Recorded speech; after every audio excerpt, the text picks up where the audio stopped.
Hello, bom dia, boa tarde, boa noite. Vamos embora para mais um vídeo da leitura deste livro, O Ponto de Mutação, do Fritjof Capra.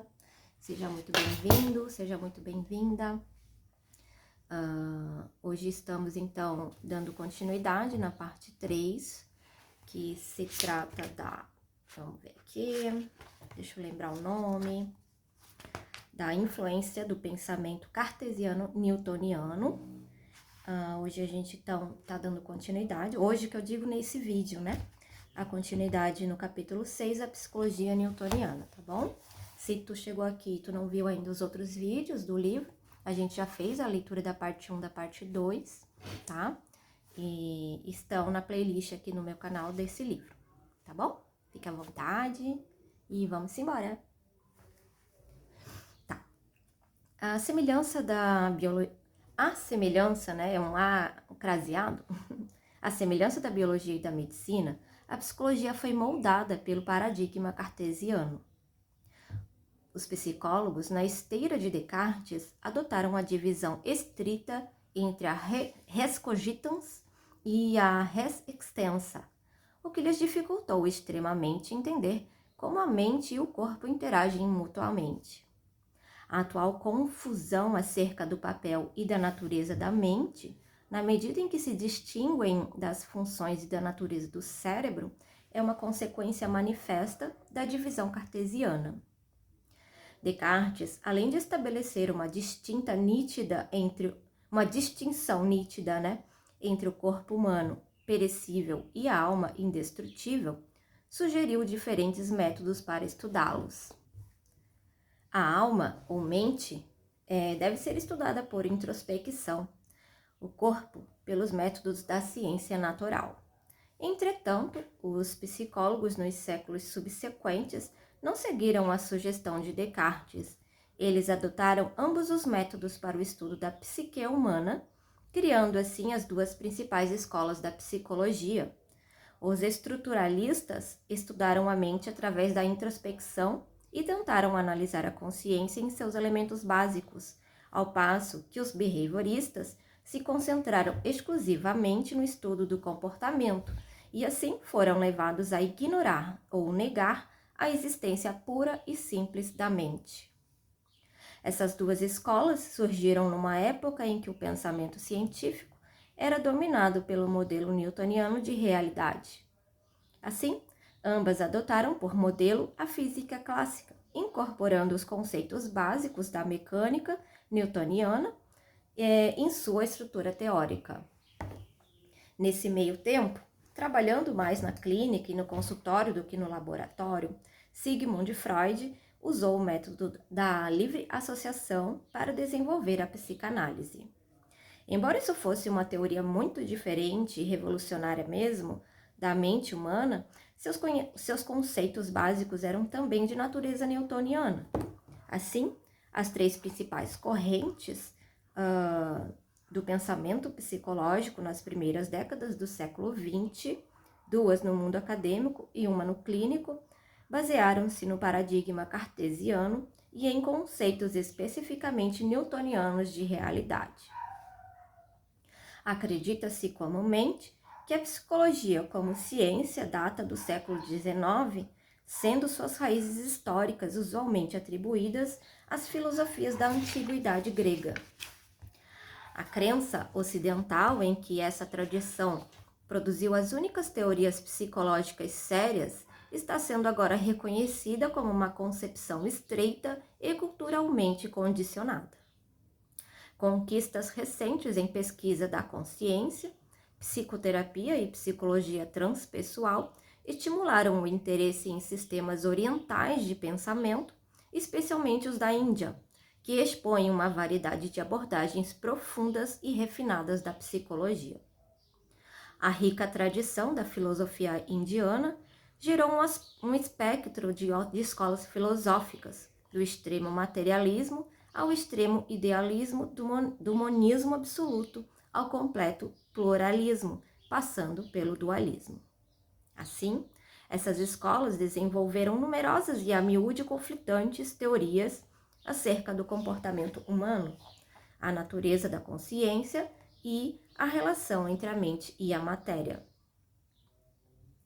Além dessa vasta gama de escolas filosóficas, a cultura indiana e outras culturas orientais também desenvolveram tradições espirituais que se baseiam no conhecimento empírico e, assim, apresentam mais afinidades com a abordagem da ciência moderna.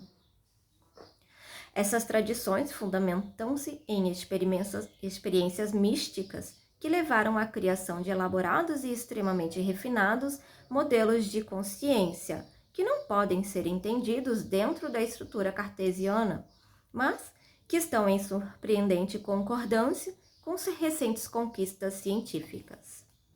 As tradições místicas orientais, entretanto, não estão primordialmente interessadas na formulação de conceitos teóricos. Elas são, sobretudo, caminhos de libertação, buscam a transformação da consciência. Durante sua longa história, elas desenvolveram técnicas sutis para mudar em seus adeptos a percepção consciente de sua própria existência e de sua relação com a sociedade humana, né? E o mundo natural. Assim, tradições como o Vedanta, a Yoga, o budismo e o taoísmo assemelham-se muito mais a psicoterapias do que a filosofias ou religiões.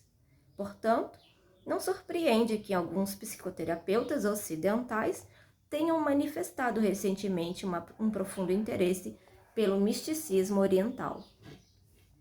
As especulações psicológicas dos antigos filósofos gregos também revelam fortes influências de ideias orientais, que os gregos assimilaram segundo a história e a lenda durante extensos estudos no Egito. Essa primitiva psicologia filosófica ocidental flutua entre concepções idealistas e materialistas da alma. Entre os pré-socráticos, Empédocles ensinou uma teoria materialista da psique, segundo o qual todo pensamento e toda percepção dependiam de alterações corporais. Pitágoras, por outro lado, expôs concepções fortemente místicas que incluíam a crença na transmigração das almas. Sócrates introduziu um novo conceito de alma na filosofia grega, enquanto a alma era descrita antes como uma força vital, um sopro da vida, ou como um princípio transcendental na acepção mística, Sócrates usou a palavra psique, no sentido que lhe é dado pela psicologia moderna como a sede da inteligência e do caráter. Platão foi o primeiro a ocupar-se explicitamente do problema da consciência e Aristóteles escreveu o primeiro tratado sistemático a esse respeito, sobre a alma. É o nome desse tratado, né?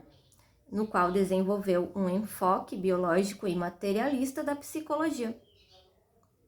Essa abordagem materialista, que foi subsequentemente elaborada pelos estoicos, encontrou seu mais eloquente adversário em Plotino, o fundador do neoplatonismo e o último dos grandes filósofos da antiguidade, cujos ensinamentos se assemelham em muitos aspectos aos da filosofia Vedanta indiana e tiveram uma poderosa influência na doutrina cristã primitiva. Segundo Plotino, a alma é imaterial e imortal. A consciência é a imagem da divindade e, como tal, está presente em todos os níveis da realidade. Uma das mais poderosas e influentes imagens da psique encontra-se na filosofia de Platão. No Fedro, a alma é descrita como uma auriga conduzindo 2 cavalos. Um representa as paixões do corpo e o outro as emoções superiores. Essa metáfora engloba as 2 abordagens da consciência, a biológica e a espiritual, as quais têm sido exploradas sem se reconciliar ao longo de toda a filosofia e a ciência ocidental. Esse conflito gerou o problema mente-corpo, que se refletiu em muitas escolas de psicologia, com especial destaque para o conflito entre as psicologias de Freud e Jung. No século XVII, o problema mente-corpo foi vazado na forma que moldou o subsequente desenvolvimento da psicologia científica ocidental. Segundo Descartes, mente e corpo pertenciam a dois domínios paralelos, mas fundamentalmente diferentes, cada um dos quais podia ser estudado sem referência ao outro. O corpo era governado por leis mecânicas, mas a mente ou a alma era livre e imortal. A alma era clara e especificamente identificada com a consciência e podia afetar o corpo interagindo com ele através da glândula pineal do cérebro. As emoções humanas eram vistas como combinações de 6 paixões, elementares e descritas de um modo semi-mecânico. No que se refere ao conhecimento e à percepção, Descartes acreditava que o conhecimento era uma função primária da razão humana, isto é, da alma, tendo lugar independentemente do cérebro. A clareza de conceitos que desempenharam um papel tão importante na filosofia e na ciência de Descartes não podia ser derivada do confuso desempenho dos sentidos, mas era o resultado de uma disposição cognitiva inata. A aprendizagem e experiência propiciavam meramente as ocasiões para a manifestação de ideias inatas. O paradigma cartesiano forneceu inspiração, assim como desafio, para 2 grandes filósofos do século XVII, o Baruch Spinoza e Gottfried Wilhelm Leibniz. Spinoza não pôde aceitar o dualismo de Descartes e substituiu-o por um monismo, algo místico. Leibniz introduziu a ideia de um número infinito de substâncias, a que chamou mônadas, definidas como unidades do organismo de natureza essencialmente psíquica, entre as quais a alma humana ocupava uma posição especial. Segundo Leibniz, as mônadas não têm janelas, elas meramente refletem umas às outras. Não existe interação entre corpo e mente, mas ambos atuam em harmonia pré-estabelecida. O desenvolvimento subsequente da psicologia não seguiu os pontos de vista espirituais de Spinoza nem as ideias organísmicas de Leibniz. Em vez disso, filósofos e cientistas voltaram-se para a formulação matemática precisa de Newton, do paradigma mecanicista de Descartes, e tentaram usar seus princípios para compreender a natureza humana. Enquanto Lamettrie, na França, aplicava o modelo mecânico de animais de Descartes de uma forma direta ao organismo humano, inclusive a sua mente, os filósofos empiristas britânicos usavam as ideias newtonianas para desenvolver teorias psicológicas mais refinadas. Hobbes e Locke refutaram o conceito cartesiano de ideias inatas e sustentaram que nada existe na mente que não tenha passado primeiro pelos sentidos. No nascimento, a mente humana era, na famosa frase de Locke, uma tábula rasa, na qual as ideias eram gravadas através das percepções sensoriais. Essa noção serviu de ponto de partida para uma teoria mecanicista do conhecimento, na qual as sensações eram os elementos básicos do domínio mental, combinando-se em estruturas mais complexas pelo processo de associação. A minha sobrinha tá aqui, ó, me visitando. Vem cá, sogrinha. Vou dar oi pra galera que gosta de ler livro, de ouvir livros. Linda A ela, sogrinha né? dela não gosta de ler. Ela não gosta. Eu chamei ela aqui pra ficar ouvindo, mas eu não... Beijo, Beijo, sogrinha. você. Esse é do Caio? Esse é meu outro, Caetano. Ele mandou e pediu. Pronto. Voltando, o conceito de associação representou um passo significativo no desenvolvimento da abordagem newtoniana da psicologia, uma luz que permitiu aos filósofos reduzir a complexidade do funcionamento mental a certas regras elementares. David Hume, em especial, elevou a associação a princípio central na análise da mente humana, vendo-a como uma atração no mundo mental, o que desempenhou um papel comparável à força da gravidade no universo material newtoniano. Hume também profundamente influenciado pelo método de raciocínio indutivo de Newton, baseado na experiência e na observação, usou-o para construir uma psicologia atomística em que o eu foi reduzido a um feixe de percepções. David Hartley deu mais um passo adiante ao combinar o conceito de associação de ideias com o de reflexo neurológico, para desenvolver um detalhado e engenhoso modelo mecanicista da mente, em que toda atividade mental foi reduzida a processos neurofisiológicos. Esse modelo foi ainda mais elaborado por numerosos empiristas, tendo sido incorporado na década de 1870 ao trabalho de William Wundt, geralmente considerado o fundador da psicologia científica. A psicologia moderna foi o resultado dos avanços em anatomia e fisiologia no século XIX.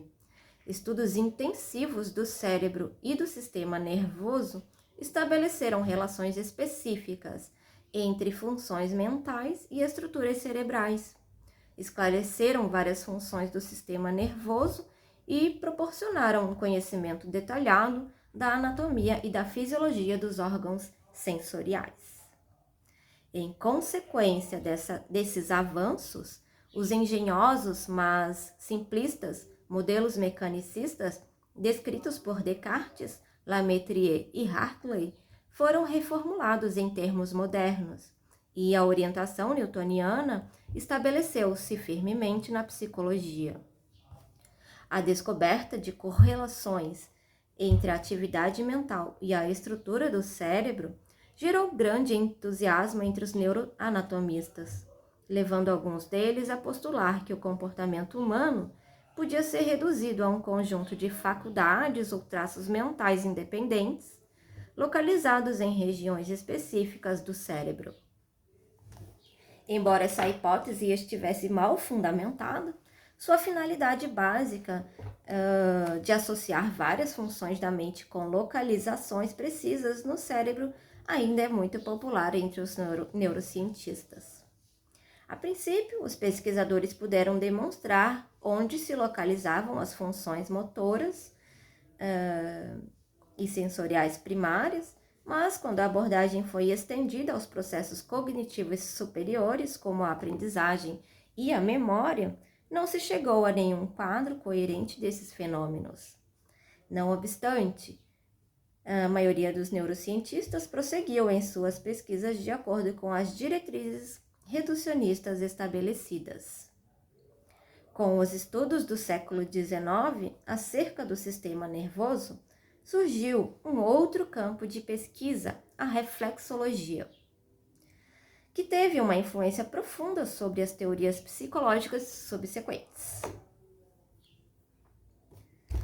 O reflexo neurológico, com sua clara relação causal entre estímulo e resposta, e sua confiabilidade mecânica, tornou-se o candidato número 1 a componente fisiológico elementar, formando a base de todos os padrões mais complexos de comportamento. A descoberta de novas formas de respostas reflexas deu a muitos psicólogos a esperança de que, finalmente, todo o comportamento humano poderia ser entendido em termos de combinação complexa de mecanismos reflexos básicos. Essa teoria foi exposta por Ivan Sechenov, fundador da influente escola russa de reflexologia, cujo membro mais eminente foi Ivan Pavlov. A descoberta por Pavlov do princípio dos reflexos condicionados teve um impacto decisivo sobre as subsequentes teorias da aprendizagem. A investigação detalhada do sistema nervoso central foi complementada pelo conhecimento cada vez mais minucioso da estrutura e função dos órgãos sensoriais, o que ajudou a estabelecer relações sistemáticas entre a qualidade das experiências sensoriais e as características físicas de seus estímulos. Experimentos pioneiros de Ernst Weber e Gustav Fechner resultaram na formulação da célebre lei de Weber-Fechner, que postula uma relação matemática entre as intensidades das sensações e seus estímulos. Os físicos ofereceram importantes contribuições para esse campo na fisiologia sensorial. Hermann von Helmholtz, por exemplo, desenvolveu teorias abrangentes da visão cromática e da audição. Essas abordagens experimentais do estudo da percepção e do comportamento culminaram na pesquisa de Wundt. Fundador do primeiro laboratório de psicologia, permaneceu durante quase 4 décadas como a mais influente figura da psicologia científica. Durante esse tempo, foi o principal representante da chamada orientação elementarista, a qual sustentava que todo o funcionamento mental podia ser analisado em elementos específicos. O objetivo da psicologia, segundo Wundt, era o estudo de como esses elementos podiam combinar-se para formar percepções, ideias e vários processos associativos. Os psicólogos experimentais ortodoxos do século XIX eram dualistas e tentaram estabelecer uma clara distinção entre a mente e a matéria. Acreditavam que a introspecção era uma fonte necessária de informação acerca da mente, mas viam-na como um método analítico que lhes permitiria reduzir a consciência a elementos bem definidos, associados a correntes nervosas.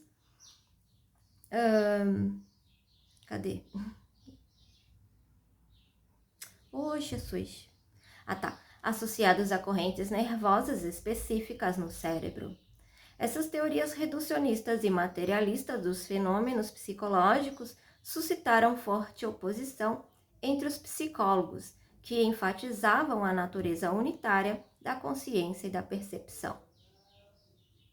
A abordagem holística deu origem a 2 influentes escolas, o gestaltismo e o funcionalismo.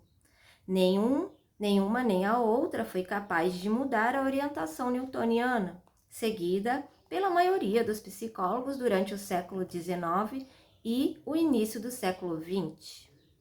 Mas ambas influenciaram fortemente as novas tendências em psicologia e psicoterapia, que surgiram na segunda metade do século XX.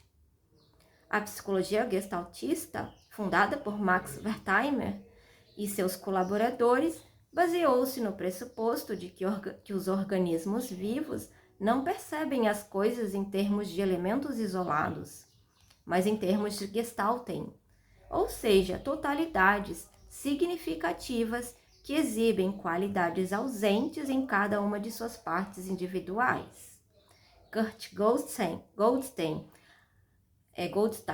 ele aplicou então os princípios gestaltistas ao tratamento de doenças do cérebro, no que ele chamou de abordagem organísmica, com o objetivo de ajudar as pessoas a harmonizarem-se consigo mesmas e com seu meio ambiente.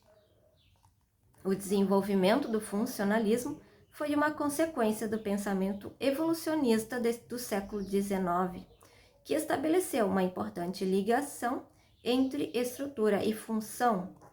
Para Darwin, cada estrutura anatômica era um componente funcional de um organismo vivo integrado, empenhado na luta evolucionista pela sobrevivência. Essa ênfase dinâmica inspirou muitos psicólogos a deslocarem-se do estudo da estrutura mental para o estudo dos processos mentais, a verem a consciência como um fenômeno dinâmico e a investigarem seus modos de funcionamento, especialmente em relação à vida do organismo como um todo. Esses psicólogos, conhecidos como funcionalistas, criticaram vigorosamente as tendências de seus contemporâneos para analisarem a mente em elementos atomísticos. Eles, pelo contrário, enfatizaram a unidade e a natureza dinâmica da corrente de consciência. O principal expoente do funcionalismo foi William James, considerado por muitos o maior psicólogo americano. Sua obra contém, certamente, uma combinação ímpar de ideias que estimularam psicólogos de muitas escolas diferentes. James ensinou fisiologia antes de se dedicar à psicologia, tendo se tornado um pioneiro na abordagem experimental científica. Foi ele o fundador do primeiro laboratório americano de psicologia, desempenhou um papel destacado na mudança de status de sua disciplina, que passou de um ramo da filosofia à ciência laboratorial. Apesar de sua orientação inteiramente científica, William James foi um veemente crítico das tendências atomísticas e mecanicistas em psicologia, e um defensor entusiástico da interação e interdependência de corpo e mente. Ele reinterpretou as descobertas de experimentadores de sua época, dando ênfase à consciência como fenômeno pessoal, integral e contínuo. Não era suficiente estudar os elementos do funcionamento mental e as regras para a associação de ideias. Esses elementos eram meramente secções transversais de uma contínua corrente de pensamento que tinha de ser entendida em relação às ações conscientes dos seres humanos em seu confronto cotidiano com uma variedade de desafios ambientais. Em 1890, James publicou seus inovadores pontos de vista sobre a psique humana no monumental Princípios de Psicologia, que logo se converteu num clássico. Após a conclusão dessa obra, os interesses de James transferiram-se para questões mais filosóficas e esotéricas, como o estudo de estados incomuns de consciência, fenômenos psíquicos e experiências religiosas. A finalidade dessas investigações foi sondar toda a gama da consciência humana, como declarou eloquentemente em sua obra Variedades da Experiência Religiosa, publicado pela editora Cultrix. Aqui tem um trecho, eu acho, dessa obra. Nossa consciência desperta normal, a consciência racional, como lhe chamamos, não passa de um tipo especial de consciência, enquanto em toda a sua volta, separadas dela pela mais fina das telas, se encontram formas potenciais de consciência inteiramente diferentes. Podemos passar a vida inteira sem suspeitar de sua existência. Basta, porém, que se explique o estímulo certo para que a um simples toque elas ali se apresentem em sua plenitude. Nenhuma explicação do universo em sua totalidade poderá ser final se deixar de lado essas outras formas de consciência. A questão resume-se em como observá-las. De qualquer maneira, elas impedem um fechamento prematuro de nossas contas com a realidade.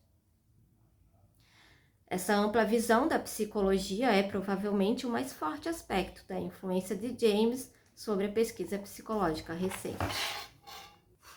No século XX, a psicologia realizou grandes progressos e adquiriu crescente prestígio. Beneficiou-se consideravelmente da cooperação com outras disciplinas, desde a biologia e a medicina à estatística, a cibernética e a teoria da comunicação, e encontrou importantes aplicações na assistência à saúde, educação, indústria e em muitas outras áreas da atividade humana prática.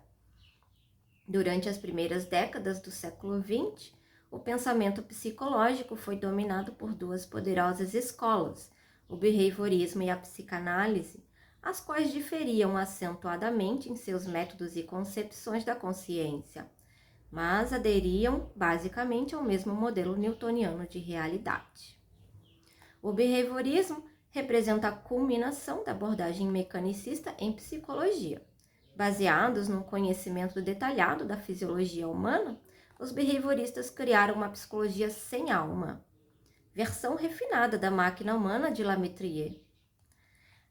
Os fenômenos mentais foram reduzidos a tipos de comportamento e o comportamento a processos fisiológicos governados pelas leis da física e da química.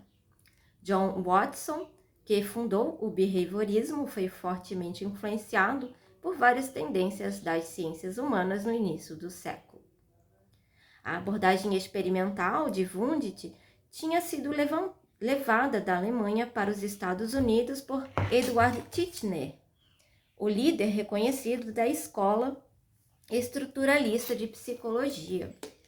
Ele tentou uma redução rigorosa de conteúdos da consciência a elementos simples e sublinhou que o significado de estados mentais nada mais era que o contexto no qual as estruturas mentais eram encontradas, não representando nenhuma contribuição adicional para a psicologia. Ao mesmo tempo, a concepção reducionista e materialista dos fenômenos mentais foi decisivamente influenciada pela biologia mecanicista de Loeb e, em especial, por sua teoria do tropismo, a tendência de plantas e animais para voltarem certas partes suas para certas direções. Loeb explicou esse fenômeno em termos de movimentos forçados, impostos aos organismos vivos pelo meio ambiente, de maneira estritamente mecanicista. Essa nova teoria, que fez do tropismo um dos mecanismos-chave da vida, exerceu enorme atração sobre muitos psicólogos, que aplicam a noção de movimentos forçados a uma série mais ampla, de comportamentos animais e, finalmente, aos de seres humanos. Na descrição de fenômenos mentais, em termos de tipos de comportamento, o estudo do processo de aprendizagem desempenhou um papel central. Experimentos quantitativos sobre aprendizagem animal inauguraram um novo campo de psicologia animal experimental e teorias de aprendizagem foram desenvolvidas pela maioria das escolas de psicologia, com a notável exceção da psicanálise. Entre essas teorias da aprendizagem, o behaviorismo foi o mais influenciado pela obra de Pavlov sobre reflexos condicionados. Quando Pavlov estudou a salivação em resposta a estímulos coincidentes com o fornecimento de alimento, teve grande cuidado em evitar todos os conceitos psicológicos e em descrever o comportamento de cães exclusivamente em termos de seus sistemas reflexos. Essa abordagem sugeriu aos psicólogos que uma teoria mais geral do comportamento poderia ser formulada em termos puramente fisiológicos. Vladimir Bekhterev, fundador do primeiro laboratório russo de psicologia experimental, esboçou as linhas gerais dessa teoria, ao descrever o processo de aprendizagem em linguagem estritamente fisiológica, reduzindo os padrões complexos de comportamento a combinações de respostas condicionadas.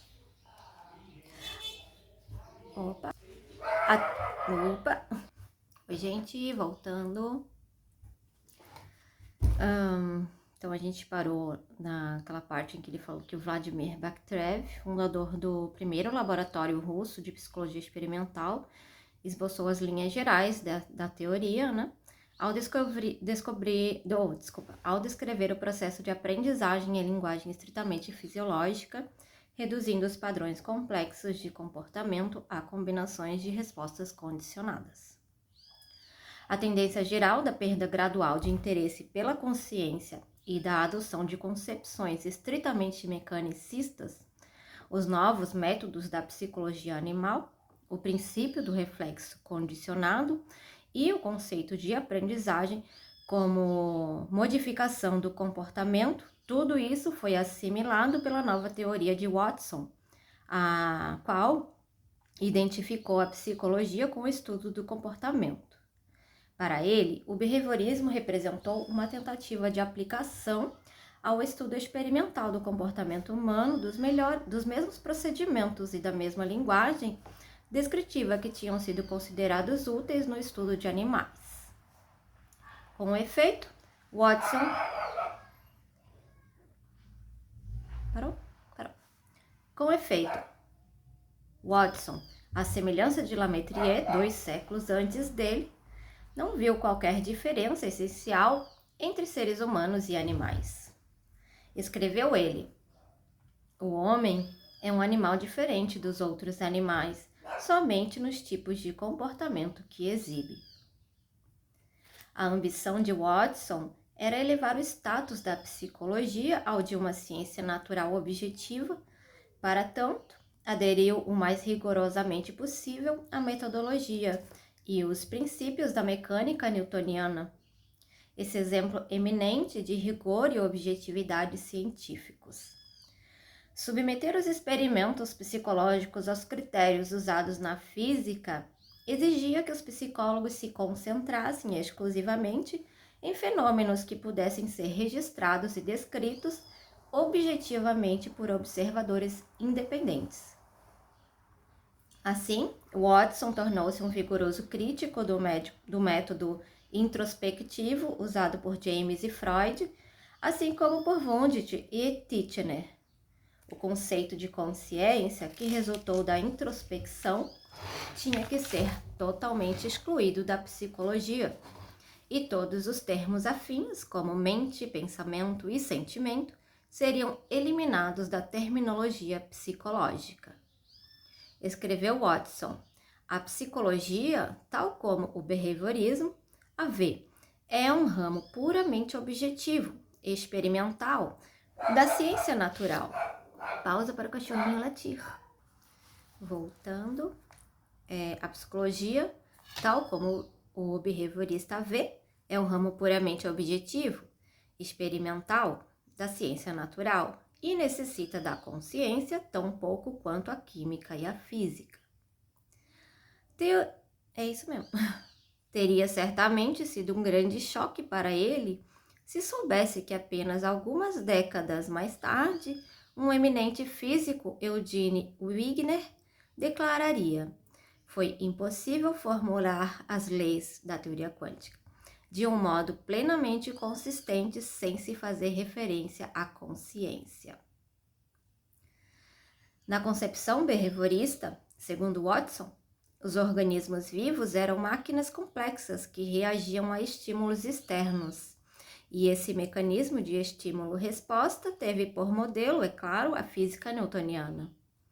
Subentendia uma rigorosa relação causal que permitia aos psicólogos predizer a resposta a um dado estímulo e, inversamente, especificar o estímulo para uma dada resposta.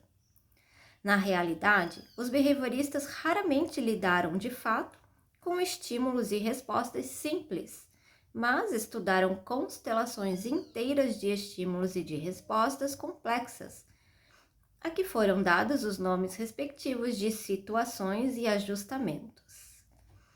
O pressuposto behaviorista básico era que esses fenômenos complexos podiam sempre, pelo menos em princípio, ser reduzidos a combinações de estímulos e respostas simples. Assim, esperava-se que as leis derivadas de situações experimentais simples fossem aplicáveis a fenômenos mais complexos, e as respostas condicionadas de complexidade sempre crescente foram consideradas explicações adequadas para todas as expressões humanas, incluindo, a ciência, a arte e a religião. Uma consequência lógica do modelo estímulo-resposta foi a tendência para procurar as causas determinantes de fenômenos psicológicos no mundo externo, e não dentro do organismo. Watson aplicou essa abordagem à percepção e também a imagens mentais, pensamentos e emoções. Todos esses fenômenos foram interpretados não como experiências subjetivas, mas como modos implícitos de comportamento em resposta a estímulos externos. Dado que o processo de aprendizagem é especialmente adequado para a pesquisa experimental objetiva, o behaviorismo, pois não? Voltando, teria... Na concepção behaviorista, segundo Watson, os mecanismos subentendia... Desculpa, vou voltar aqui, peraí. Bom, uma consequência lógica de fenômenos psicológicos no mundo externo e não... Uma consequência lógica do modelo estímulo-resposta foi a tendência para procurar as causas determinantes de fenômenos psicológicos no mundo externo e não dentro do organismo. Watson aplicou essa abordagem à percepção e também a imagens mentais, pensamentos e emoções. Todos esses fenômenos foram interpretados não como uma experiência, como experiências subjetivas, mas como modos implícitos de comportamento em resposta a estímulos externos. Dado que o processo de aprendizagem é especialmente adequado para a pesquisa experimental objetiva, o behaviorismo tornou-se primordialmente uma psicologia de aprendizagem. Sua formulação original não continha o conceito de condicionamento. Porém, depois que Watson estudou a obra de Bechterev, o condicionamento passou a ser o principal método e o princípio explicativo do behaviorismo. Assim, era dada uma forte ênfase ao controle, que estava em harmonia com o ideal baconiano, que se tornou característico da ciência ocidental. A finalidade de domínio e controle da natureza foi aplicada a animais e, mais tarde, com a noção de engenharia do comportamento a seres humanos. Uma consequência dessa abordagem foi o desenvolvimento da teoria do comportamento, que tentou aplicar técnicas de condicionamento ao tratamento de distúrbios psicológicos através da modificação da conduta. Embora esses esforços possam ser originalmente atribuídos ao trabalho pioneiro de Pavlov e Bechterev, eles só seriam desenvolvidos de um modo sistemático a partir de meados do século XX. Hoje, a terapia pura do comportamento é totalmente orientada para o sintoma ou o problema. Os sintomas psiquiátricos não são considerados manifestações de distúrbios subjacentes, mas casos isolados de comportamento aprendido de forma desajustada, a ser corrigido por técnicas apropriadas de condicionamento. As primeiras 3 décadas do século XX são usualmente consideradas o período do behaviorismo clássico, dominado por John Watson e caracterizado por ferozes polêmicas contra os psicólogos introspectivos. Essa fase clássica da psicologia behaviorista deu origem a uma quantidade enorme de experimentação, mas não logrou produzir uma teoria abrangente do comportamento humano. Nas décadas de 1930 e 1940, Clark Hull tentou construir uma teoria abrangente, baseada em experimentos sumamente refinados e formulados em termos de um sistema de definições e postulados não muito diferentes dos Principia de Newton. A pedra angular da teoria de Hull foi o princípio do reforço, significando com isso que a resposta a um determinado estímulo é fortalecida ou reforçada pela satisfação de uma necessidade ou impulso básico. A abordagem de Hull passou a dominar as teorias da aprendizagem e seu sistema foi aplicado à investigação de praticamente todos os problemas de aprendizagem conhecidos. Na década de 1950, entretanto, a influência de Hull declinou e sua teoria foi gradualmente substituída pela abordagem skinneriana, que revitalizou o behaviorismo na segunda metade do século. B.F. Skinner tem sido o expoente principal da concepção behaviorista nas últimas 3 décadas do século XX. Seu talento especial para criar situações experimentais simples e claras levou a desenvolver uma teoria muito mais rigorosa, mas também mais sutil, a qual granjeou enorme popularidade, especialmente nos Estados Unidos, e ajudou o behaviorismo a manter seu papel dominante na psicologia acadêmica. As principais inovações no behaviorismo de Skinner foram uma definição estritamente operacional de reforço, qualquer coisa que aumente a probabilidade de uma resposta precedente, e uma forte ênfase nos intervalos de reforço precisos.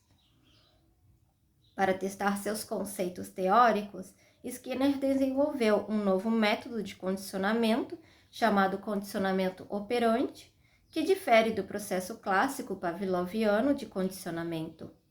Nele, O reforço somente ocorre depois de o animal executar uma operação previamente planejada, como acionar uma alavanca ou dar uma bicada num disco iluminado. Esse método foi gradualmente refinado pela extrema simplificação do meio ambiente do animal. Por exemplo, ratos eram confinados em caixas, as chamadas caixas de Skinner, que continham simplesmente uma barra horizontal que o animal podia empurrar para baixo a fim de soltar um bocado de comida. Outros experimentos envolveram a resposta de pombos ao dar bicadas, que pode ser controlada com precisão. Embora a noção de comportamento operante, o comportamento controlado por toda a sua história passada, em vez de por estímulos diretos, fosse um grande avanço na teoria behaviorista, a estrutura permaneceu no seu todo estritamente newtoniana.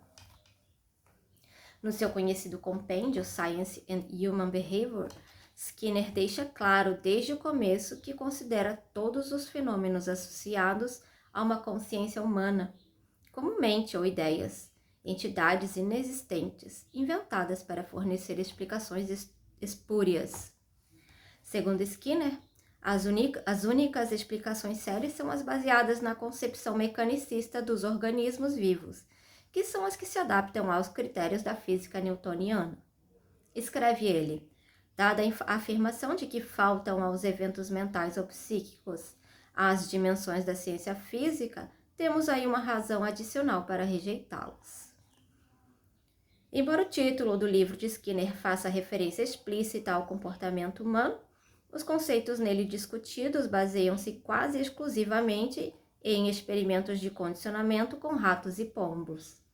Esses animais foram reduzidos, como disse Paul Weiss, a marionetes acionadas por fios ambientais. Os behavioristas ignoram largamente a interação mútua e a interdependência entre um organismo vivo e seu meio ambiente natural, o qual também é, ele próprio, um organismo.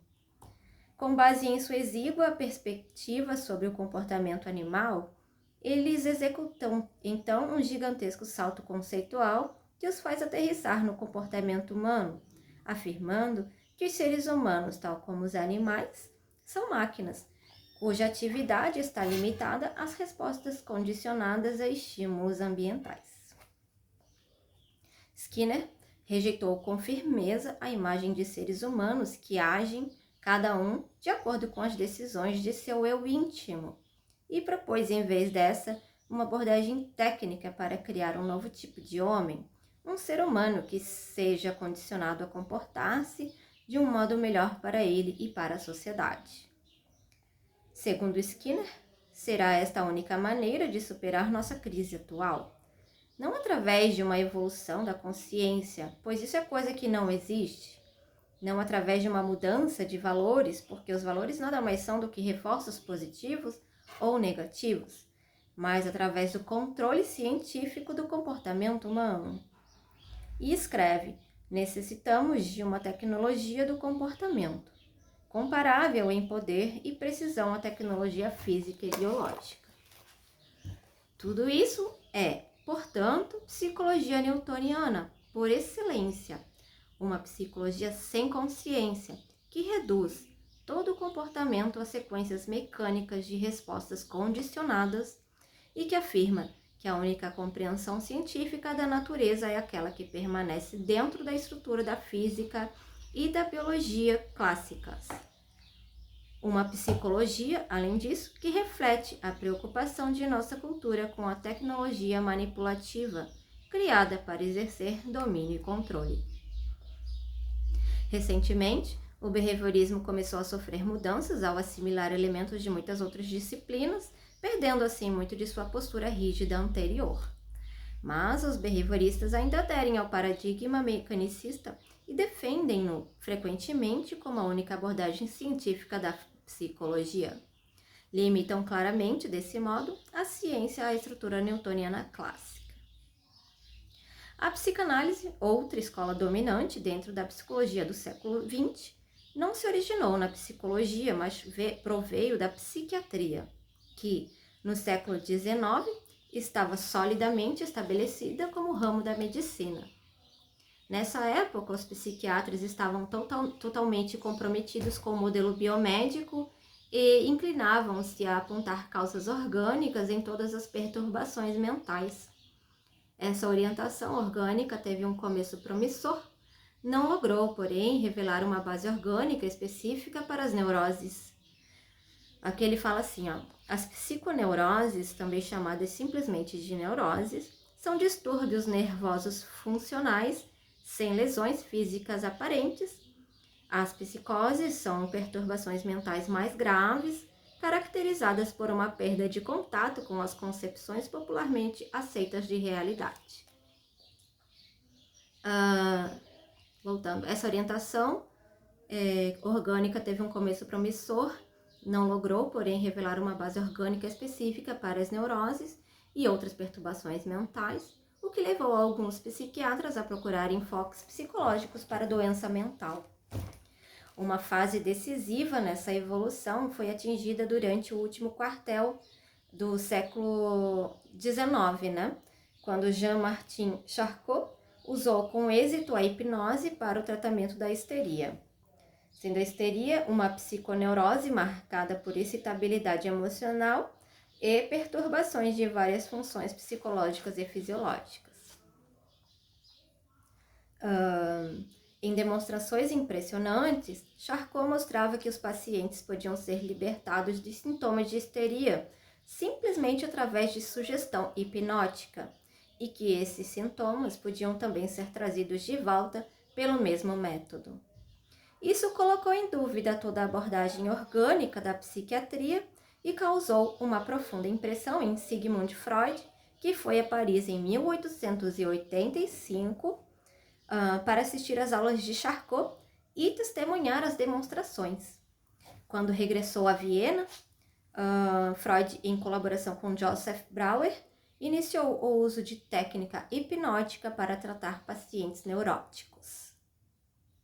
A publicação de estudos sobre a histeria por Breuer e Freud em 1895 é frequentemente considerada o marco inicial da psicanálise, porque descreveu o novo método da livre associação que Freud e Breuer tinham descoberto e achavam mais útil do que a hipnose. Consistia em colocar o paciente num estado de sonolência, de devaneio, e depois deixar que ele falasse livremente sobre seus problemas, com especial ênfase nas experiências emocionais traumáticas. Esse uso da livre associação viria a ser a pedra angular do método psicanalítico. Treinado em neurologia, Freud acreditava que, em princípio, seria possível entender todos os problemas mentais em termos de neuroquímica. No mesmo ano em que sua obra sobre histeria foi publicada, Freud escreveu um extraordinário documento, o Projeto para uma Psicologia Científica, no qual descreveu um detalhado esquema para uma explicação neurológica da doença mental. Freud não publicou essa obra, mas 2 décadas depois voltou a expressar sua crença de que todas as nossas ideias provisórias em psicologia virão a se basear algum dia numa subestrutura orgânica. Naquele momento, porém, a ciência neurológica não estava suficientemente avançada. Assim, Freud enveredou por um caminho diferente para estudar o aparelho intrapsíquico. Seu trabalho com Breuer terminou ao concluírem a pesquisa conjunta sobre histeria, e Freud encetou sozinho uma exploração sem precedentes da mente humana, a qual resultou na primeira abordagem psicológica sistemática de doença mental. Legal, né? A contribuição de Freud foi verdadeiramente extraordinária, considerando seu estágio em que se encontrava a psiquiatria em seu tempo. Durante mais de 30 anos, ele manteve um fluxo contínuo de criatividade, que culminou em várias e importantes descobertas. Qualquer uma delas já seria por si só admirável como produto de uma vida inteira. Em primeiro lugar, Freud descobriu praticamente sozinho o inconsciente e a sua dinâmica. enquanto os behavioristas se recusavam a reconhecer a existência do inconsciente humano, Freud viu nele uma fonte essencial do comportamento. Assinalou que a nossa consciência representa apenas uma fina camada, assente sobre um vasto domínio inconsciente, a ponta de um iceberg, por assim dizer, cujas regiões encobertas são governadas por poderosas forças instintivas. Através do processo da psicanálise, essas tendências profundamente submersas da natureza humana podem ser reveladas. Assim, o sistema de Freud também se tornou conhecido como psicologia profunda. A teoria de Freud resultou numa abordagem dinâmica da psiquiatria voltada para o estudo das forças que levam aos distúrbios psicológicos e enfatizou a importância das experiências da infância no desenvolvimento futuro do indivíduo. Ele identificou a libido, ou impulso sexual, como uma das principais forças psicológicas e ampliou consideravelmente o conceito de sexualidade humana, introduzindo a noção de sexualidade infantil e descrevendo as principais fases do desenvolvimento psicossocial ou psicossexual. Outra descoberta importante de Freud foi a interpretação dos sonhos, a que chamou a estrada real para o inconsciente. Em 1909, na Universidade Clark, em Massachusetts, Freud proferiu uma conferência que marcou a época. 5 lições de psicanálise. Ela lhe granjeou fama mundial e estabeleceu a escola psicanalítica nos Estados Unidos. A publicação da conferência foi seguida de um ensaio autobiográfico sobre a história do movimento psicanalítico, publicado em 1914, que marcou o fim da primeira grande fase da psicanálise. Essa fase tinha produzido uma teoria coerente da dinâmica inconsciente, baseada em impulsos instintivos de uma natureza essencialmente sexual, cuja interação complexa com várias tendências inibidoras geraria uma rica variedade de padrões psicológicos. Durante a segunda fase de sua vida científica, Freud formulou uma nova teoria da personalidade, baseada em 3 estruturas distintas do aparelho intrapsíquico, a que chamou id, ego e superego. Esse período foi também marcado por significativas mudanças na compreensão, por Freud, do processo psicoterapêutico, devidas especialmente à sua descoberta da transferência, que diz aqui: a transferência assinala a tendência dos pacientes para transferir ao analista, durante o procedimento analítico, uma gama inteira de sentimentos e atitudes que são características de suas anteriores relações com figuras importantes de sua infância, sobretudo os pais.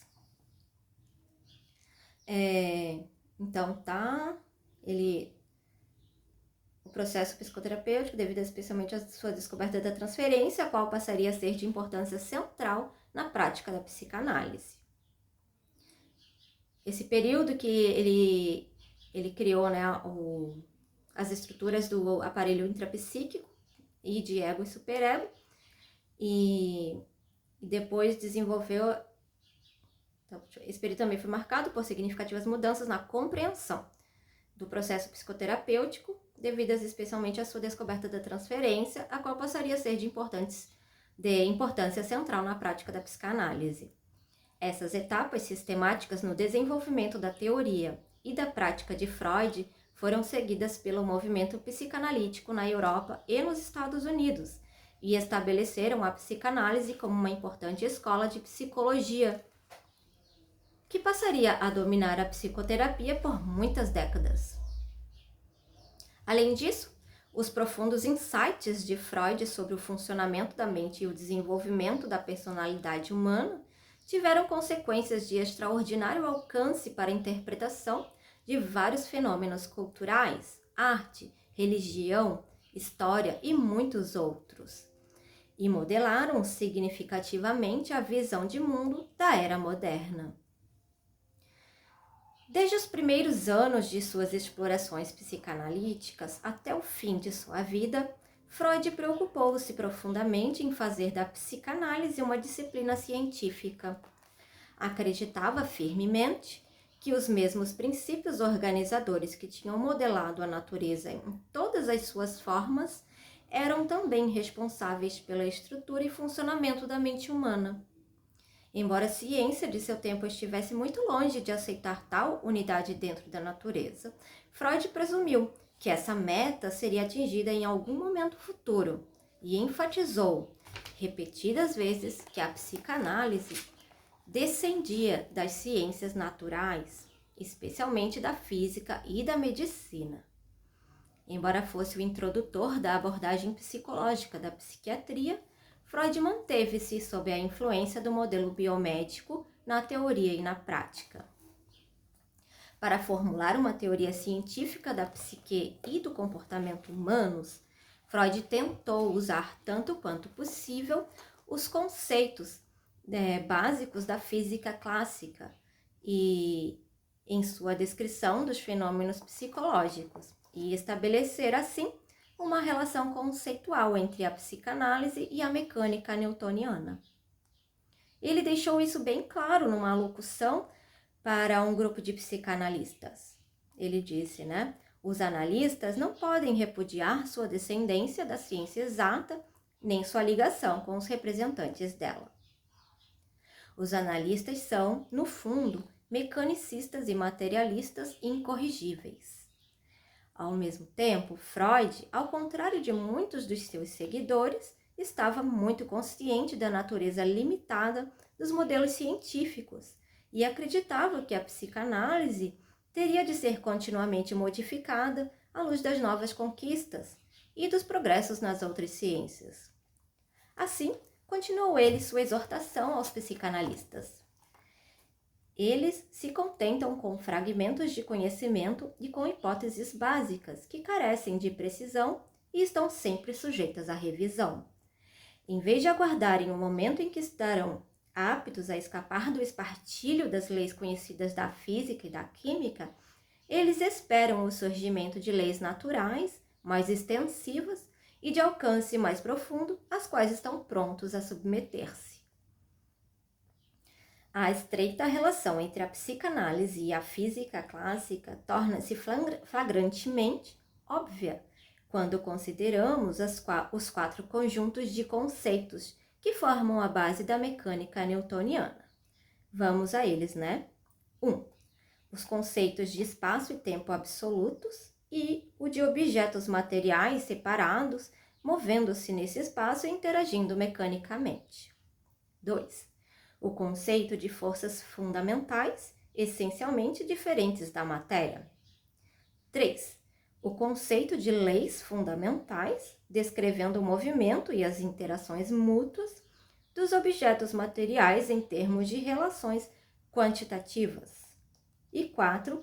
O rigoroso conceito de determinismo e a noção de uma descrição objetiva da natureza, baseada na divisão cartesiana entre matéria e mente. Esses conceitos, eles correspondem às 4 perspectivas básicas a partir das quais os psicanalistas têm tradicionalmente abordado e analisado a vida mental. Elas são conhecidas, respectivamente, como os pontos de vista topográfico, dinâmico, econômico e genético. Assim como Newton estabeleceu o espaço euclidiano, tem aqui uma referenciazinha, essa parte. Elas são conhecidas respectivamente como os pontos de vista topográfico, dinâmico, econômico e genético. O genético, aqui, esse termo, ele é usado por psicanalistas e refere-se à origem ou gênese dos fenômenos mentais e não se deve confundir com a acepção em que a palavra é usada em biologia, tá? Bom, assim como Newton estabeleceu o espaço euclidiano absoluto como a estrutura em que os objetos materiais se acham dispostos e localizados, também Freud estabeleceu o espaço psicológico como um suporte para as estruturas do aparelho mental. As estruturas psicológicas em que Freud baseou sua teoria da personalidade humana, id, ego e superego, são vistas como objetos internos, localizados e dispostos no espaço psicológico. Assim, metáforas espaciais como psicologia de profundidade, inconsciente profundo e subconsciente são proeminentes em todo o sistema freudiano. O psicanalista é visto escavando e sondando as entranhas da psique, quase como um cirurgião. De fato, Freud aconselhou seus seguidores a serem frios como um cirurgião, o que reflete o ideal clássico de objetividade científica, assim como a concepção espacial e mecanicista da mente. Na descrição topográfica de Freud, o inconsciente contém matéria.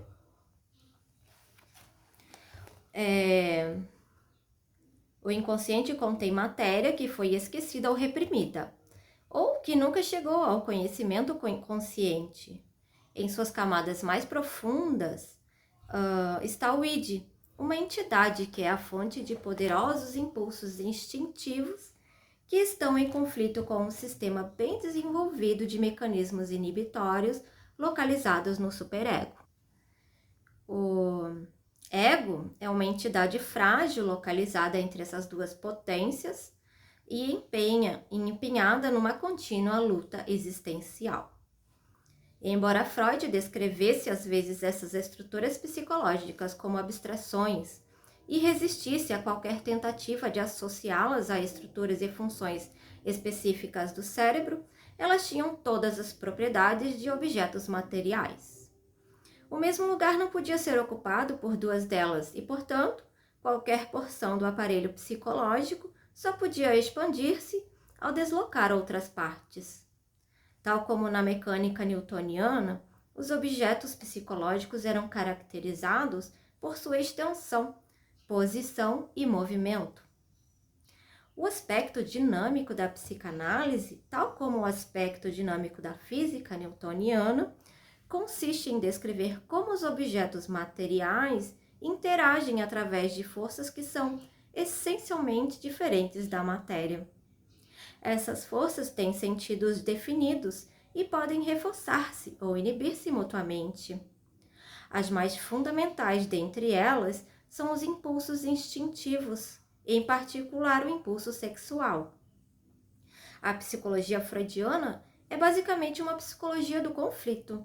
Em sua ênfase na luta existencial, Freud foi indubitavelmente influenciado por Darwin e os darwinistas sociais. Mas, para a dinâmica detalhada de colisões psicológicas, ele recorreu a Newton. No sistema freudiano, todos os mecanismos da mente são impulsionados por forças semelhantes às do modelo da mecânica clássica. Que louco, né?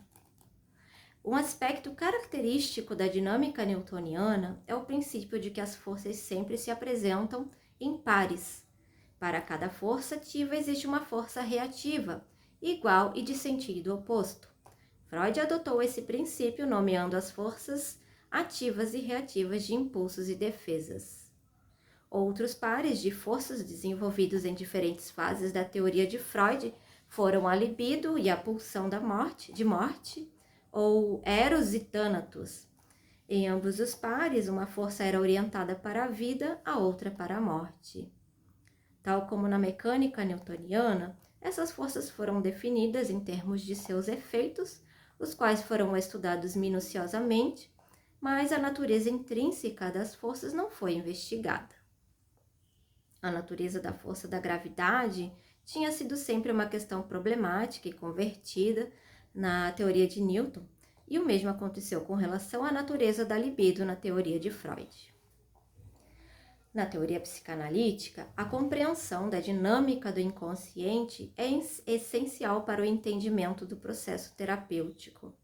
A noção básica é a de impulsos instintivos que buscam sua descarga e de várias forças contrárias que as inibem e, por conseguinte, as distorcem. Assim, o analista habilidoso concentra-se-á na eliminação dos obstáculos que impedem a expressão direta das forças primárias. A concepção de Freud dos detalhados mecanismos através dos quais esse objetivo seria alcançado passou por consideráveis mudanças durante sua vida, mas em todas as suas especulações podemos reconhecer claramente a influência do sistema newtoniano de pensamento. A mais antiga teoria de Freud sobre a origem e o tratamento de neuroses, e especialmente da histeria, foi formulada em termos de um modelo hidráulico. As causas primordiais da histeria foram identificadas como sendo situações traumáticas na infância do paciente, que teriam ocorrido em circunstâncias que impediram uma expressão adequada da energia emocional gerada pelos incidentes. Essa energia represada ou reprimida permaneceria armazenada no organismo e continuaria procurando descarga até encontrar uma expressão modificada através de vários canais neuróticos. A terapia, de acordo com esse modelo, consistia em recordar o trauma original em condições que permitissem uma descarga emocional tardia das energias represadas. Freud abandonou o modelo hidráulico por ser excessivamente simplista ao encontrar provas de que os sintomas dos pacientes não promanavam de processos patológicos isolados, mas eram uma consequência do mosaico total da história de suas vidas. A partir dessa concepção, ele localizou as raízes das neuroses nas tendências instintivas, predominantemente sexuais, que eram inaceitáveis e, portanto, reprimidas por forças psíquicas, que as convertiam em sintomas neuróticos. Assim, a concepção básica tinha mudado da imagem hidráulica de uma descarga explosiva de energias represadas para a imagem mais sutil, mas ainda newtoniana, de uma constelação de forças dinâmicas mutuamente inibidoras.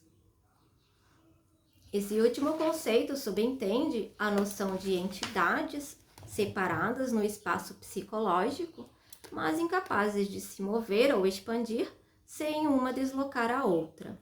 Assim, não há lugar para o desenvolvimento e o aperfeiçoamento qualitativo do ego na estrutura da psicanálise clássica. Sua expansão somente pode ocorrer às custas do superego ou do id. Freud assinalou: onde era id, será ego.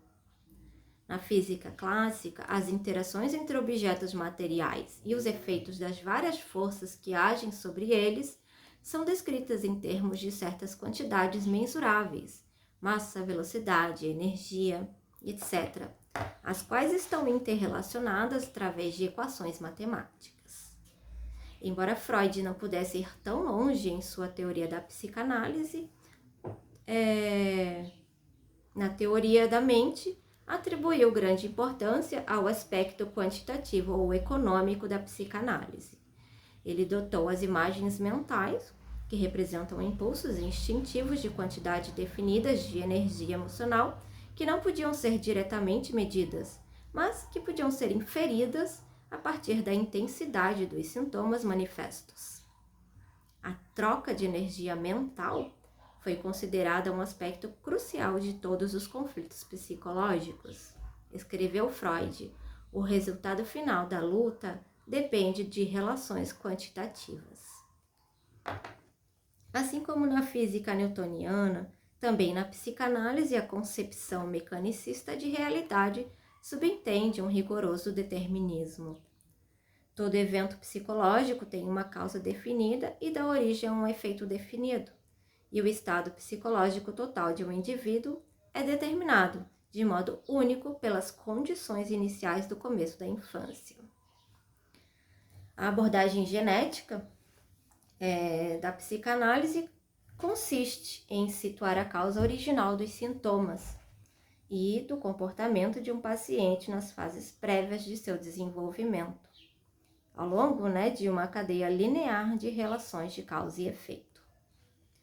Uma noção estreitamente afim é a do observador científico objetivo.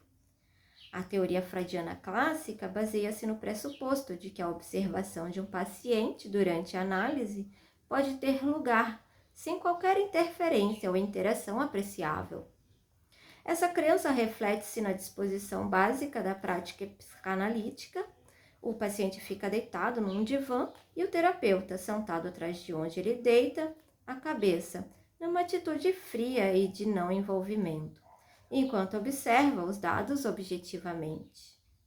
A divisão cartesiana entre matéria e mente, que é a origem filosófica do conceito de objetividade científica, reflete-se na prática psicanalítica de enfocar exclusivamente os processos mentais. Consequências físicas de eventos psicológicos são examinadas durante o processo psicanalítico, mas a própria técnica terapêutica não envolve quaisquer intervenções físicas diretas. A psicoterapia freudiana negligencia o corpo, tal como a terapia médica negligencia a mente. O tabu do contato físico é tão forte que alguns analistas nem mesmo trocam um aperto de mão com seus pacientes. O próprio Freud era, na realidade, muito menos rígido em sua prática psicanalítica do que em sua teoria. A teoria tinha que aderir ao princípio de objetividade científica para que fosse aceita como ciência, mas na prática, Freud era frequentemente capaz de transcender as limitações da estrutura newtoniana. Sendo um excelente observador clínico, ele reconheceu que sua observação analítica representava uma poderosa intervenção que induzia mudanças significativas na condição psicológica do paciente. A análise prolongada produzia até um quadro clínico inteiramente novo, a neurose de transferência, que não era determinado apenas pela história pregressa do indivíduo, mas dependia também da interação entre paciente e terapeuta. Essa observação levou Freud a abandonar o ideal do observador frio e não envolvido em seu trabalho clínico e a enfatizar o interesse sério e a compreensão indulgente. Entre aspas, aqui uma citação, né? A influência pessoal é nossa mais poderosa arma dinâmica, escreveu ele em 1926. É um novo elemento que introduzimos na situação e por meio do qual a tornamos fluida.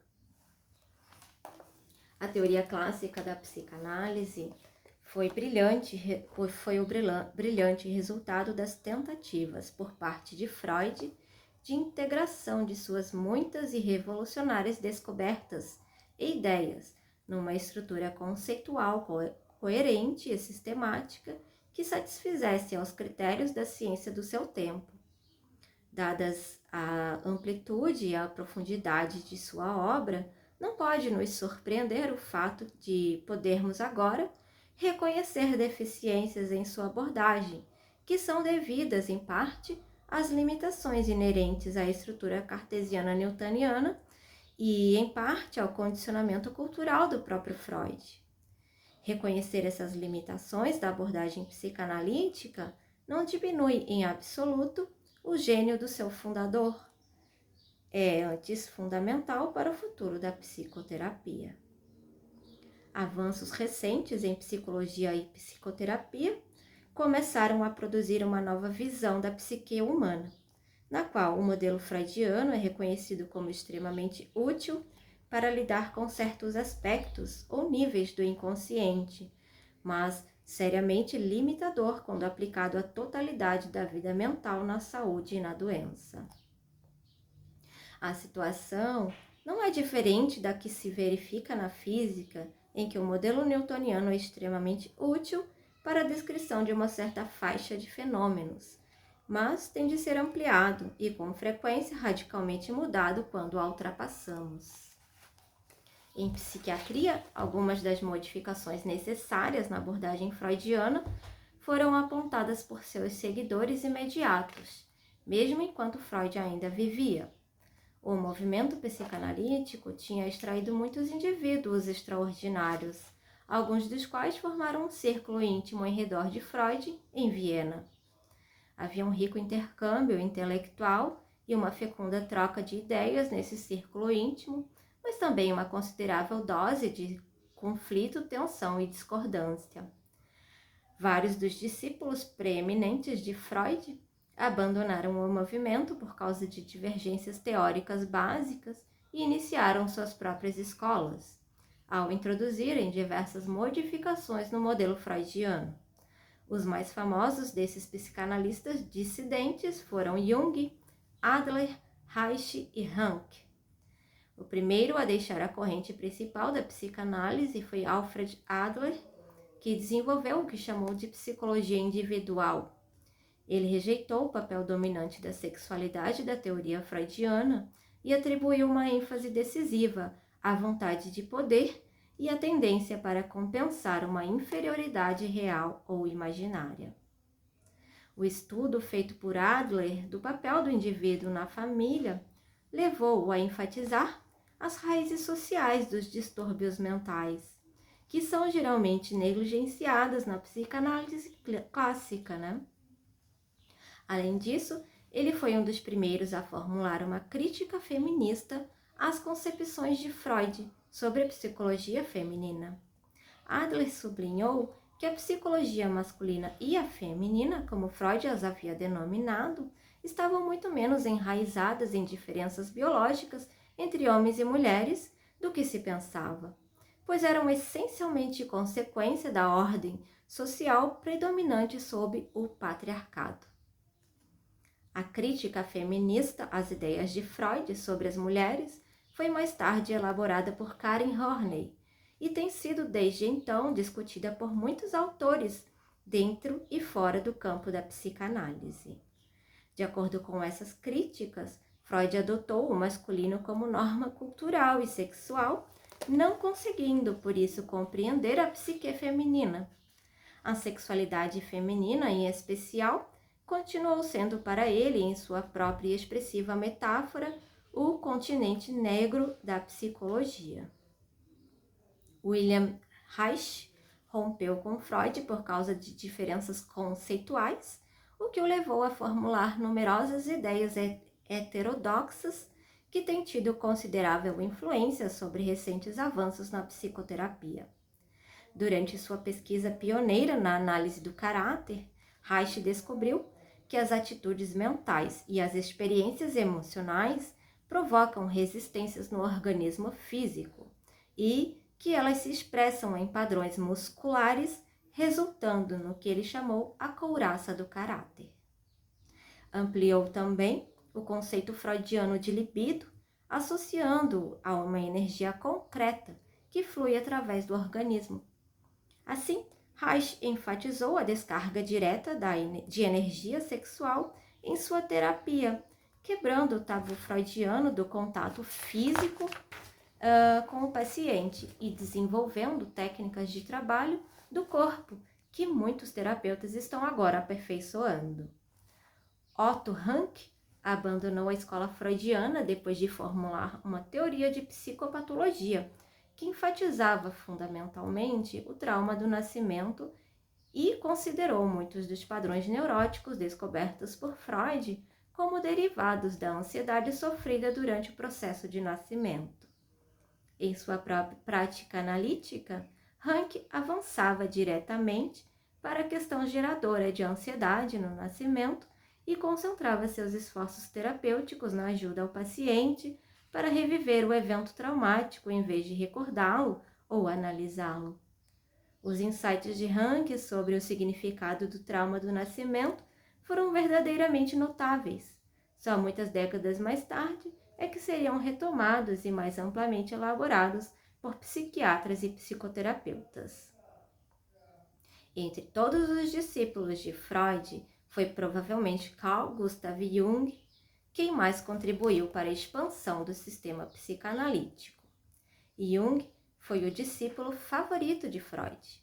Era considerado o príncipe herdeiro da psicanálise, mas separou-se do mestre por causa de dificuldades teóricas irreconciliáveis que desafiavam a teoria freudiana em seu próprio âmago. A abordagem junguiana da psicologia teve um profundo impacto sobre as conquistas subsequentes no campo psicanalítico e será examinada em detalhes mais adiante. Seus conceitos básicos transcenderam claramente os modelos mecanicistas da psicologia clássica e colocaram sua ciência muito mais perto da estrutura conceitual da física moderna do que qualquer outra escola de psicologia. Mais do que isso, Jung estava plenamente consciente de que a abordagem racional da psicanálise freudiana teria que ser transcendida se os psicólogos quisessem explorar aspectos mais sutis da psique humana, que se situam muito além da nossa experiência cotidiana. A abordagem estritamente racional e mecanicista tornou especialmente difícil para Freud ocupar-se de experiências religiosas ou místicas. Embora manifestasse um profundo interesse pela religião e pela espiritualidade durante toda a sua vida, Freud nunca reconheceu a experiência mística como sua fonte. Pelo contrário, equiparava a religião e ritual, considerando-os uma neurose obsessiva compulsiva da humanidade, que refletia conflitos não resolvidos desde as fases infantis do desenvolvimento psicossexual. Essa limitação do pensamento freudiano exerceu uma forte influência sobre a prática psicanalítica subsequente. No modelo freudiano, não há lugar para experiências de estados alterados de consciência que desafiam todos os conceitos básicos da ciência clássica. Por conseguinte, experiências dessa natureza, que ocorrem espontaneamente e com muito maior frequência do que se acreditava, têm sido qualificadas a miúdes como sintomas psicóticos, por psiquiatras que não puderam incorporá-las em sua estrutura conceitual. Nessa área, especialmente, um conhecimento da física moderna poderia ter um efeito muito salutar sobre a psicoterapia. A extensão de suas pesquisas aos fenômenos atômicos e subatômicos levou os físicos a adotar conceitos que contradizem todas as nossas concepções ditadas pelo senso comum, assim como os princípios básicos da ciência newtoniana, mas que, não obstante, são conceitos cientificamente sólidos. O conhecimento desses conceitos e de suas semelhanças com aqueles encontrados nas tradições místicas pode tornar mais fácil para os psiquiatras a superação da estrutura freudiana tradicional ao lidarem com a gama completa da consciência humana. Próximo parágrafo, o impasse da economia. Doida, né? Parágrafo. Próximo capítulo, tá? O impasse da economia, página 183. O triunfo da mecânica newtoniana nos séculos XVIII e XIX estabeleceu a física como protótipo de uma ciência pesada, pela qual todas as outras ciências eram medidas. Quanto mais perto os cientistas estiverem de emular os métodos da física, e quanto mais capazes eles forem de usar os conceitos dessa ciência, mais elevado será o prestígio das disciplinas a que se dedicam, junto da comunidade científica. No século XX, essa tendência para adotar a física newtoniana como modelo para teorias e conceitos científicos tornou-se uma séria desvantagem em muitas áreas, mas mais do que em qualquer outra, das ciências sociais. Aqui ele diz que ciências sociais ocupam-se dos aspectos sociais e culturais do comportamento humano, incluem a ciência econômica, a ciência política, a sociologia, a antropologia social e, na opinião de muitos de seus praticantes, a história. Estas têm sido tradicionalmente consideradas as ciências mais brandas e os cientistas sociais tentaram arduamente adquirir respeitabilidade adotando o paradigma cartesiano e os métodos da física newtoniana. Entretanto, a estrutura cartesiana é com frequência inteiramente inadequada para os fenômenos que esses cientistas descrevem. Por conseguinte, seus modelos tornaram-se cada vez menos realistas. Hoje, isso é particularmente evidente na economia. A economia atual caracteriza-se pelo enfoque reducionista, e fragmentário típico da maioria das ciências sociais.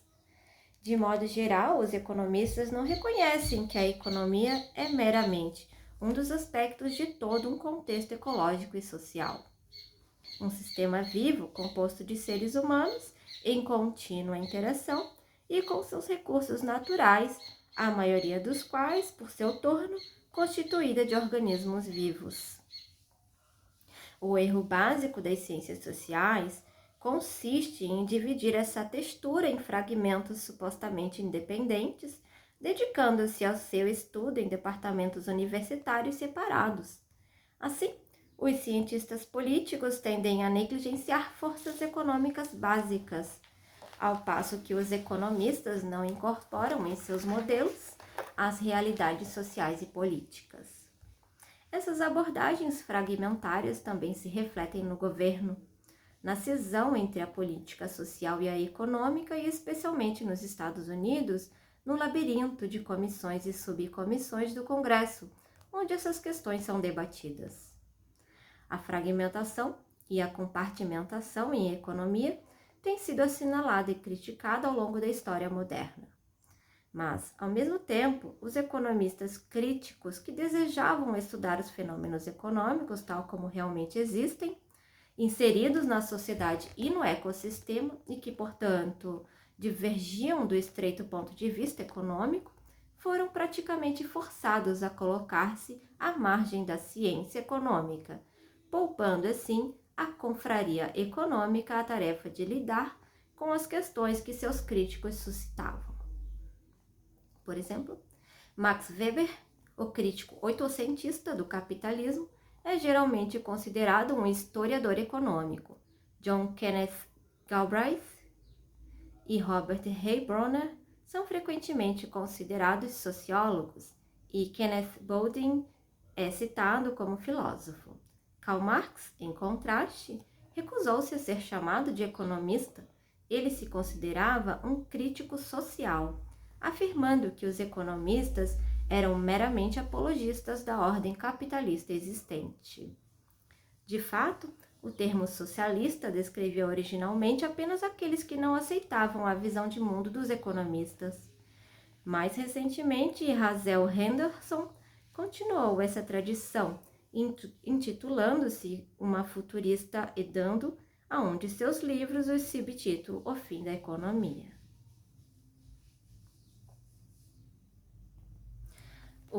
Hazel, então, é uma mulher. Um outro aspecto dos fenômenos econômicos, crucialmente importante, mas seriamente negligenciado pelos economistas, é a da evolução dinâmica da economia. Em sua natureza dinâmica, os fenômenos descritos pela economia diferem profundamente daqueles abordados pelas ciências naturais. A física clássica aplica-se a uma gama bem definida e imutável de fenômenos naturais. Embora, além dos limites dessa gama, tenha que ser substituída pelas físicas quântica e relativista, o modelo newtoniano continua a ser válido dentro do domínio clássico, pois ainda é uma eficiente base teórica para uma parte considerável da tecnologia contemporânea.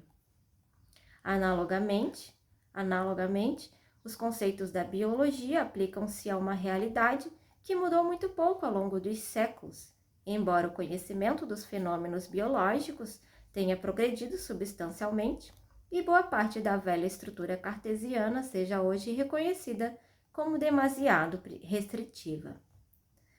Mas a evolução biológica tende a processar em períodos de tempo muito longos, não produzindo fenômenos inteiramente novos, mas avançando através de uma contínua reorganização e recombinação de um número limitado de estruturas e funções. A evolução dos padrões econômicos, ao contrário, ocorre num ritmo muito mais rápido. Os sistemas econômicos estão em contínua mudança e evolução, dependendo dos igualmente mutáveis sistemas ecológicos e sociais em que estão implantados.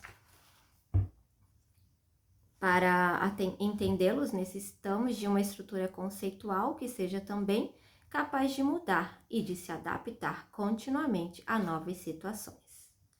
A maioria dos economistas contemporâneos, lamentavelmente, despreza tal estrutura, pois ainda estão fascinados pelo absoluto rigor do paradigma cartesiano e pela elegância dos modelos newtonianos. Assim, estão cada vez mais distanciados das realidades econômicas atuais. A evolução de uma sociedade, inclusive a evolução do seu sistema econômico, está intimamente ligada à mudança no sistema de valores que serve de base a todas as suas manifestações. Os valores que inspiram a vida de uma sociedade determinarão sua visão de mundo, assim como as instituições religiosas, os empreendimentos científicos e a tecnologia, além das ações políticas e econômicas que a caracterizam. Uma vez expresso e codificado o conjunto de valores e metas, ele constituirá a estrutura das percepções, intuições e opções da sociedade, para que haja inovação e adaptação social. À medida que o sistema de valores culturais muda, frequentemente, sim, em resposta a desafios ambientais, surgem novos padrões de evolução cultural.